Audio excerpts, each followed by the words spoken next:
తెలంగాణ ప్రజల గొంతుకగా తలలో నాలుకలాగా ప్రతి ఇంటిలో ఆడబిడ్డలాగా బతుకమ్మ ఎత్తినా బోనం ఎత్తినా వారి సంబరంలో సంబరంలాగా వారి దుఃఖంలో దుఃఖంలాగా కలిసి ఉన్నటువంటి సంస్థ తెలంగాణ జాగృతి సంస్థ. తెలంగాణ జాగృతి సంస్థ పుట్టింది ఇద్దరు వ్యక్తుల యొక్క స్ఫూర్తితోని. ఒకటి కేసీఆర్ గారు, రెండు ప్రొఫెసర్ జయశంకర్ గారు. కేసీఆర్ గారు తెలంగాణ రాష్ట్ర సాధన కోసం ఉద్యమించినటువంటి సందర్భంలో మాత్రమే మలిదశ తెలంగాణ ఉద్యమంలో మాలాంటి వాళ్ళందరం కూడా తెలంగాణ రాష్ట్ర అవసరాన్ని ఏర్పాటును గుర్తించి ముందుకు వచ్చి తెలంగాణ ఉద్యమంలో పాల్గొనడం జరిగింది. ఎప్పుడైతే యుఎస్ఏ నుండి ఇండియాకు వచ్చామో ప్రొఫెసర్ జయశంకర్ గారితో ఇంటరాక్షన్ ఏర్పడ్డ తర్వాత వారు మాకు ఆనాడు ఒక డైరెక్షన్ ఇచ్చిండ్రు. రాజకీయ రంగంలో కేసీఆర్ గారు అద్భుతంగా తెలంగాణ ప్రజలకు కావాల్సినటువంటి అంశాలన్నీ కూడా వివరిస్తూ ఉన్నారు, ముందుకు తీసుకెళ్తూ ఉన్నారు.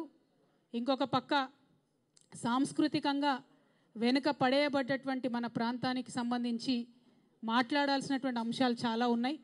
ఒక పక్క రచయితలు మాట్లాడుతున్నారు, ఇంకొక పక్క గాయకులు ధూమ్ధామ్ పేరుతో విజృంభిస్తున్నారు. అయినప్పటికీ there is some gap, there is some space, you should think to fill that space అని ప్రొఫెసర్ జయశంకర్ గారు నాకు ఆనాడు దిశానిర్దేశం చేసినటువంటి సందర్భంలో మరి తెలంగాణ జాగృతి అనేటటువంటి సంస్థ ఊపిరి పోసుకోవడం జరిగింది. తెలంగాణ జాగృతి అని పేరు పెడుతున్నామంటే ఆనాడు చాలామంది మేధావులు అసలు తెలంగాణ పేరు లేకుండా పెట్టండి, తెలంగాణ జాగృతి అనగానే మిమ్మల్ని వెంటనే తొక్కేస్తారని కూడా ఆనాడు అనేక మంది చెప్పిండ్రు. అంత పెద్ద ఎత్తున ఆంధ్ర పాలకుల యొక్క వివక్ష ఉన్నటువంటి సందర్భం అయినా సరే తెలంగాణ జాగృతి పేరు పెట్టుకునే ముందుకెళ్తామని చెప్పి తెలంగాణ జాగృతి పేరు పెట్టి మరి సంస్థని ఇన్ని రోజులు కూడా చాలా అద్భుతంగా నడిపించుకున్నామని చెప్పి నేను భావిస్తూ ఉన్నాను. మరి ఇవాళ ఇన్ని సంవత్సరాల తర్వాత మాకు హైదరాబాద్లో ఎప్పుడు కూడా అశోక్ నగర్లో ఆఫీస్ ఉండేది. ఇవాళ అశోక్ నగర్ నుంచి ఆఫీస్ని మేము బంజారా హిల్స్కి షిఫ్ట్ చేసుకోవడం జరిగింది. ఇక్కడి నుంచి లాంగ్ లీజ్ తీసుకున్నాం మరి ఇక్కడ, కాబట్టి చాలా రోజులు ఇక్కడ మా ఆఫీసు స్థిరంగా మీ అందరి ఆశీర్వాదంతో తెలంగాణ ప్రజల ఆశీర్వాదంతో నిలబడి ఉంటుందని చెప్పి నేను మనస్ఫూర్తిగా భావిస్తూ ఉన్నాను. మరి ఇన్ని సంవత్సరాల ఈ ప్రయాణంలో అనేక మంది కలిసి వచ్చిండ్రు, అనేక మంది ఆశీర్వాదాలు ఇచ్చి పనిచేసిండ్రు, అనేక మంది కలిసి పనిచేసిండ్రు, చాలా మంది అడ్వైజర్స్ ఇచ్చి సలహాలు సూచనలు ఇచ్చి ముందుకు తీసుకెళ్ళిండ్రు. వారందరికీ కూడా మనస్ఫూర్తిగా ఉద్యమాభివందనాలు తెలియజేస్తూ ఉన్నాను. మరి మీ అందరికీ కూడా తెలిసినటువంటి విషయమే, కేసీఆర్ గారు తెలంగాణ రాష్ట్రం సాధించిన తర్వాత, తెలంగాణ రాష్ట్రం ఏర్పడ్డ తర్వాత అద్భుతంగా తెలంగాణ సోయితోని పరిపాలన జరిగింది.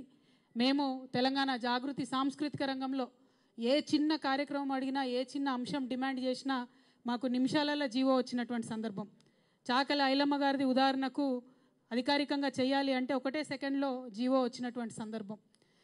మిషన్ భగీరథకు సగరుల ఆరాధ్య దైవమైనటువంటి భగీరథ పేరు పెట్టడం అన్నది మేము అడగకుండానే కేసీఆర్ గారు మాకు ఇచ్చినటువంటి వరం.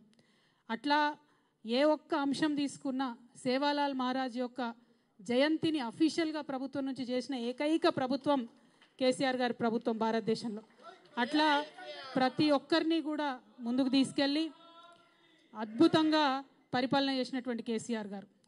అంబేద్కర్ని మనందరం ఆరాధించేటటువంటి అంబేద్కర్ని 125 అడుగుల ఎత్తు నిలబెట్టి దేశంలోనే ఆనాడు అత్యంత పెద్ద విగ్రహంగా అంబేద్కర్ నిలుపుకున్నాం. అట్లా 1-2 కాదు, ప్రతి ఒక్క అంశంలో కూడా తెలంగాణ సోయితో పరిపాలన జరిగింది. మరి ఇవాళ ఉన్నటువంటి పరిపాలన మనం చూసుకుంటే ఈ 10 సంవత్సరాలకి ఇప్పటికి చాలా తేడా ఉంది. మన కర్మ ఏందంటే ఇప్పుడున్నటువంటి మన ముఖ్యమంత్రి గారు కనీసం జై తెలంగాణ అని కూడా అన్నారు. ఇవాళ మా తెలంగాణ జాగృతి ప్రారంభించుకున్న ఇక్కడ కొత్త ఆఫీస్ని, స్టేట్ ఆఫీస్ని ప్రారంభించుకున్నటువంటి సందర్భంగా ఎల్లుండే రాష్ట్ర అవతరణ దినోత్సవం వస్తుంది. నేను రాష్ట్ర ముఖ్యమంత్రి గారిని డిమాండ్ చేస్తూ ఉన్నాను, సీఎం గారు కనీసం ఇప్పటికన్నా మీరు జై తెలంగాణ నినాదం అనండి. ఎల్లుండి రాష్ట్ర అవతరణ దినోత్సవం నాడు కనీసం అమరవీరులకు నివాళులు అర్పించండి అని చెప్పి నేను ముఖ్యమంత్రి గారిని డిమాండ్ చేస్తూ ఉన్నాను.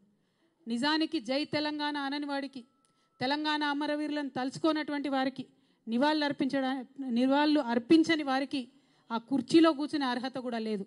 కానీ తెలంగాణ గ్రహచారం బాగాలేక మరి రేవంత్ రెడ్డి గారు మనకు ముఖ్యమంత్రి అయినరు. ఏదైతే ఉద్యమకారుల మీద గన్ను తీసుకొని పోయిండో అటువంటి వ్యక్తి అలా ముఖ్యమంత్రి అయిండు.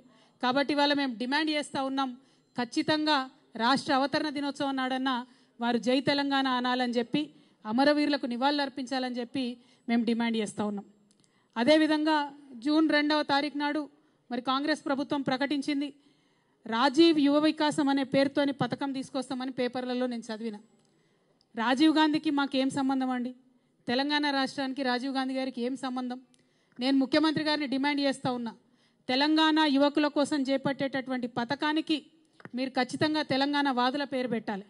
తెలంగాణ రాష్ట్రం ఏర్పడడం కోసం ప్రాణత్యాగం చేసినటువంటి శ్రీకాంతాచారి పేరు పెట్టండి, యాదిరెడ్డి పేరు పెట్టండి, లేకపోతే మహానుభావుడు కాళోజీ పేరు పెట్టండి, కొండా లక్ష్మణ్ బాపూజీ గారి పేరు పెట్టండి, దొడ్డి కొమరయ్య పేరు పెట్టండి, లేదంటే పివి నరసింహారావు గారు మీ కాంగ్రెస్ పార్టీ నుంచే దేశ ప్రధానిగా ఉన్నటువంటి పివి గారి పేరన్నా పెట్టి ఆ కార్యక్రమాన్ని ప్రారంభించాలని మేము డిమాండ్ చేస్తూ ఉన్నాం. తెలంగాణ యువ వికాసం అనే పేరుతోని కార్యక్రమం ఉండాలి కానీ రాజీవ్ యువ వికాసం అనే పేరుతోని కార్యక్రమం ఉండకూడదని, అది కూడా మీరు అవతరణ దినోత్సవం నాడు ప్రారంభిస్తున్నారు కాబట్టి మేము ఈ డిమాండ్ చేస్తూ ఉన్నాం. అదేవిధంగా తెలంగాణ రాష్ట్ర ఏర్పాటులో ఏమాత్రం భాగస్వామ్యం లేనటువంటి అనేక అంశాలను ముఖ్యమంత్రి గారు ప్రతిపాదిస్తున్నారు కానీ తెలంగాణ రాష్ట్రం యొక్క నీళ్లు తరలించుకొని పోతూ ఉంటే మాట్లాడలేనటువంటి పరిస్థితి ముఖ్యమంత్రిది ఉన్నది. ఎందుకోసం అంటే అక్కడ చంద్రబాబు నాయుడు గారు నదుల అనుసంధానం పేరుతోని బనకచెర్ల రిజర్వాయర్ కడతా ఉన్నాం, మేము పెద్ద బ్యారేజ్ కట్టుకుంటాం, 200 టీఎంసీ నీళ్లు తీసుకుపోతామంటే కూడా ముఖ్యమంత్రి గారు ఏమీ కూడా అనలేనటువంటి పరిస్థితి ఉన్నది. ఎందుకోసం ఇంత వీక్నెస్ ఉన్నది మీకు? ఎందుకు ఇంత అసక్తత ఉన్నది? ఎందుకు తెలంగాణ ప్రజల కోసం మీరు పనిచేస్తలేరు? పక్క రాష్ట్రం ప్రయోజనాల కోసం మీరు ఎందుకు పనిచేస్తూ ఉన్నారు? ఆనాడు కేసీఆర్ గారు ముఖ్యమంత్రిగా ఉన్నప్పుడు రివర్ లింకింగ్ ప్రాజెక్ట్ ఏదైతే కేంద్ర ప్రభుత్వం ప్రతిపాదించిందో దాన్ని ఖచ్చితంగా తుపాకులగూడెం బ్యారేజ్ దగ్గర నుండి ప్రారంభించాలని కేసీఆర్ గారు ప్రతిపాదించారు. కానీ ఆనాడు కేంద్రం ఒప్పుకోలే, మేము ఇచ్చంపల్లి దగ్గర పెడతాం రివర్ లింకేజ్ అని చెప్పడం జరిగింది. మరి ఇవాళ ఏ మీటింగ్ కాలేదు, ఏ అపెక్స్ కౌన్సిల్ కలవలేదు, కేంద్ర ప్రభుత్వం రాష్ట్ర ప్రభుత్వంతో చర్చలు జరపలేదు. కేవలం చంద్రబాబు నాయుడు గారి డైరెక్షన్లో ఈ రివర్ లింకేజ్ ప్రాజెక్టు పాయింట్ పోలవరంకు తీసుకొని వెళ్ళడం జరిగింది. పోలవరం నుండి 200 టీఎంసీ గోదావరి నీళ్లను మొత్తం కూడా తీసుకెళ్ళిపోతున్నారు. ఇవాళ గోదావరి కావేరీ లింక్ పేరు మీద చెన్నైకి నీళ్ళు ఇవ్వాలని చెప్పేటటువంటి వంక పేరు మీద గోదావరి నదీ నీళ్లు పర్మనెంట్గా తెలంగాణకు దూరం కాబోతూ ఉన్నాయి. మరి అయినా కూడా ముఖ్యమంత్రి గారు మాట్లాడతలేరు. ఇది చాలా దారుణం. ఎల్లుండి జూన్ 2న తెలంగాణ రాష్ట్ర అవతరణ దినోత్సవం నాడు ముఖ్యమంత్రి గారు ఒక స్పష్టమైన ప్రకటన దీని మీద చేయాలి. అపెక్స్ కమిటీ మీటింగ్ ఇమీడియట్గా పిలవాలని చెప్పి డిమాండ్ చేయాలి.